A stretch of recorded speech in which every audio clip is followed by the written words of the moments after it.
If you have not seen this episode, spoilers. Hello and welcome to the very first Rateau Brothers Doctor Who vlog for Series 9. I'm George. I'm Billy. So, Series 9, Episode 1. The Magician's Apprentice. Well, first of all, let's go into a little backstory. We started watching Doctor Who... Right around Series 5, Matt Smith's first season. So we're kind of Matt Smith fans, and we've kind of watched the entirety of the modern series, and we've been dabbling. Yeah, a few episodes of the classic era, but not too many. So we're pretty familiar with the lore, and with the characters, and the humor, and the dark stuff, and we love it all, pretty much. Peter Capaldi, he's great. No question here. Yeah, so, real quick, we are both, I think you liked Series 8 a little bit more than I did. I did. It was a decent season, and it sets up Capaldi well, and I am convinced that he is the Doctor. I like Series 8 as well, but I thought they fucked up the overarching story, royally. I thought Moffat really fucked that up. But anyway, neither here nor there. I think maybe we'll make a separate video. Yeah, we'll give our thoughts on Series 8 in another time. Yeah, and the rest of the show. But let's talk about The Magician's Apprentice. So it stars Peter Capaldi, Jenna Louise Coleman, and what's-her-face who plays Missy. George, put it on the screen. Our apologies. Anyway. It was a shocker. It was. Especially the first... Oh, especially the opening before the credits. Oh, yeah. We see some kind of battlefield with an airplane shooting lasers. And a bowman, and we're just sort of like, okay, this is weird. All right. Then hands start grabbing people under the ground.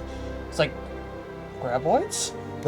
Yeah, I remember when you said that, and I was like, shh, quiet. No crossovers here. The hands with eyes were kind of creepy. Yeah. I love that. So it opens with this little kid stuck in this little hand field with the Doctor showing up. Sort of established at the end of last season that this is the Doctor. Yeah, he's a darker, slightly more unfeeling, but at the end of the day, he still cares about people and he still tries to help people. That's his big tagline for the trailers. Yeah, I'm the Doctor and I save people. Well, that line never had more substance to it than when we find out that little kid was Davros. Our jaws hit the fucking floor. When he said that, I flipped out. So odds are the planet he was on was Skaro. I hope I say that correctly. Yeah, and then you realize during the credits after that scene that the Doctor is directly responsible for creating the Daleks, or indirectly, I should say. Well, we'll have to judge that for the next episode. But there's no denying that fact. Because of his involvement with Davros in such a life or death situation, for good or bad, he was an influence on the creation of the Daleks. That's insane. That's huge. That is one hell of a start to an episode. And we're still not through. So, as the episode keeps going, we find this little snake creature thingy looking for the Doctor. I did like the reference to the Shadow Proclamation. Yes. That was a nice touch. And the snake creature thingy is working for Davros. We run into Clara and she's teaching school, and then she sees the airplanes frozen, which I thought, well, this is definitely the Master's work. So anyway, Clara goes to meet with the Master somewhere, basically explaining that the Doctor is missing, and she has his last testimony, basically a will. Yeah, I'll tell you, I love Missy. She is great as the Master.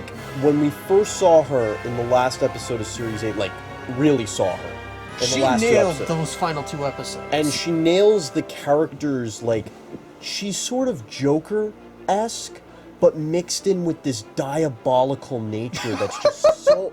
And the way she brings it to the character, the last guy who played the Master, I don't remember his name. He was good, but... He's a little cheesy, where she is over the top like he was, but she's so much more Victorian about it. It's so... That's true. Like, when Clara says, so basically you're a good guy now, Oh, and shit. she's like, just murders 2 people, like, casually. And it's like, no, I am not good. And I was like, this is perfect. And this is awesome. Also, side note, I loved how she got indignant when the doctor said that Davros was his arch enemy. And she's like, wait, what about me? That was great. Wait, I'm confused. Am I your best friend or your worst enemy? I loved how she described her relationship with the doctor, because I was a little worried with... She's very... And I don't want to go into Series 8 too much, but she is a little submissive to Capaldi at the end of the last episode of Series 8. That's true. And it's a little like, I don't think this is in the character. I've seen enough of the episodes of the classic era to know how the Doctor and the Master's relationship works, and I've seen all the ones in the modern era.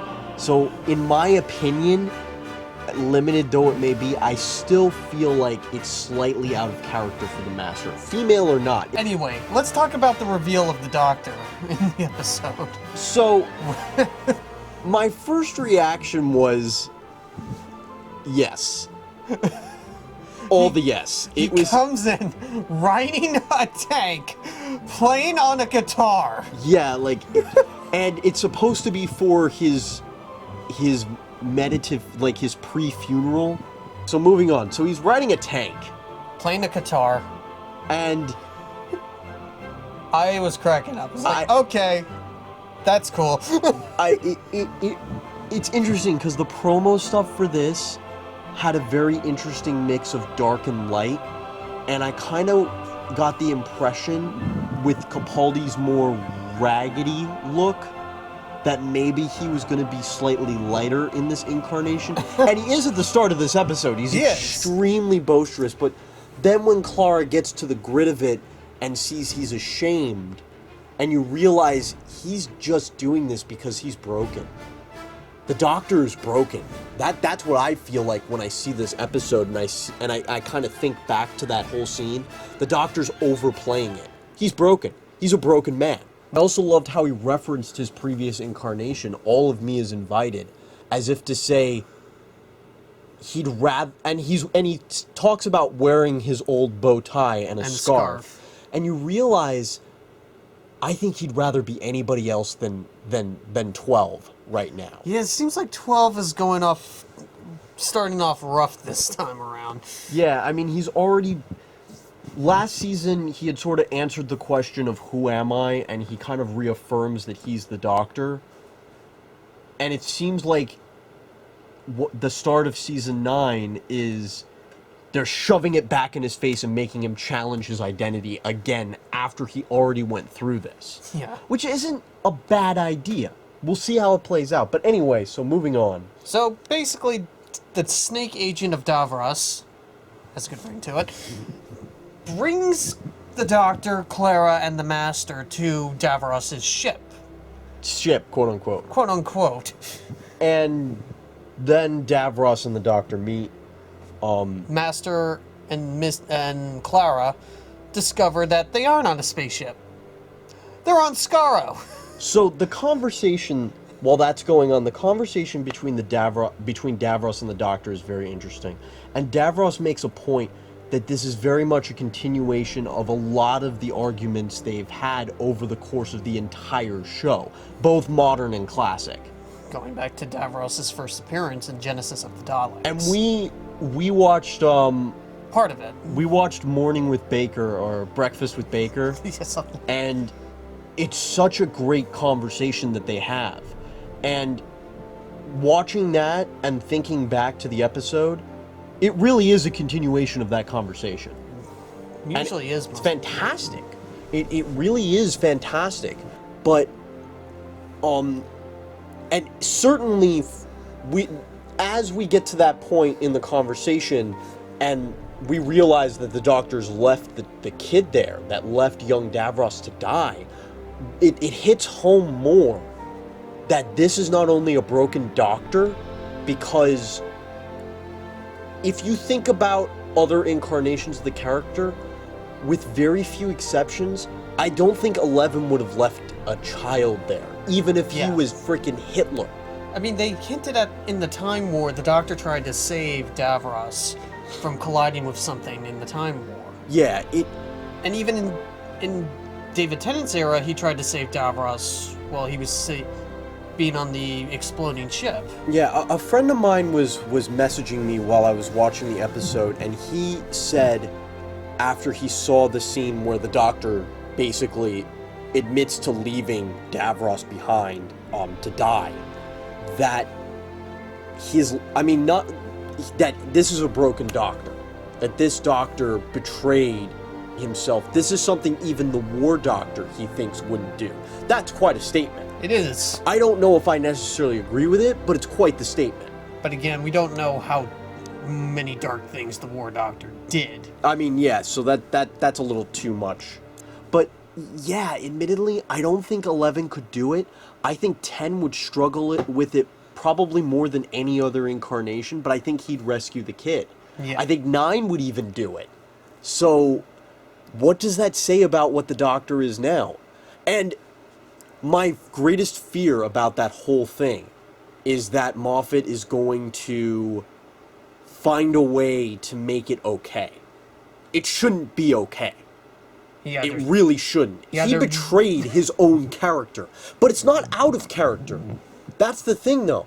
What the 12th Doctor does is completely understandable given what we know about him in Series 8. But it's a betrayal of what he is. Yes. Do I save the person who's going to create the Daleks, or do I leave this kid to whatever fate? And I love how they reference Baker when they talk about that in their conversation. When basically the Doctor saying earlier in the episode, all of me is invited. Well, all of him showed up as Davros starts playing all these clips of their conversations. Very, very dramatic. It's dark, and Davros uses his own incarnations against him a little in that scene. But certainly what hits home is when we finally see Clara and Missy buy it, quote unquote. We'll see. We'll see. I have suspicions they're not dead. But when we finally see them buy it... Along with the TARDIS. Yeah, and we see where... I mean, the Doctor is completely destroyed as a character and as a person, and... He betrayed his own morality. It's just... After the episode's all done, you're just sort of like, wow. That is the craziest opening for a Doctor Who series ever. With the last moments of the episode seeing the Doctor returning to the young Davros, holding a gun to him saying, "Exterminate." Yeah, that would... And you're sort of like, okay. Is the Doctor going to go back in time and kill him? Depending on how part 2 goes is really going to determine if this is a good episode or not. Because it's all set up. It is. But you could make the argument that he's doing that to save the Master and Clara. So, we've sort of gone over the plot points. Here's how I feel about it personally. I'm very concerned. I'm very concerned because I feel like Moffat could do this very right or very wrong. And it would be so easy to screw it up. It would really be... The only way... Like, my friend talked to me about this last night while I was watching the episode, so it's part of my experience. He says, in his mind, the only way the Doctor can save his character is if he went back in time and killed himself before killing Davros. And I'm like, whoa. Yeah. So, I'm sure he's not the only person that feels that way. And while I do think that what the Doctor did fits his character, this could get screwed up really bad. I really am concerned for the future of the entire series. But at the same time, it's sort of exciting to see what could happen. It is. I have similar concerns, but I do think this part was very good and decent. It's just going to depend on the next episode whether or not this pays off. So, overall impressions, interesting. I can't say it's good, because it's really a setup episode. Yeah, we can't really say how much it is until we see the second part of the episode. Yeah. Anyway, this is George, This is Billy. and we're signing off. Like and subscribe if you enjoyed this video. Take care.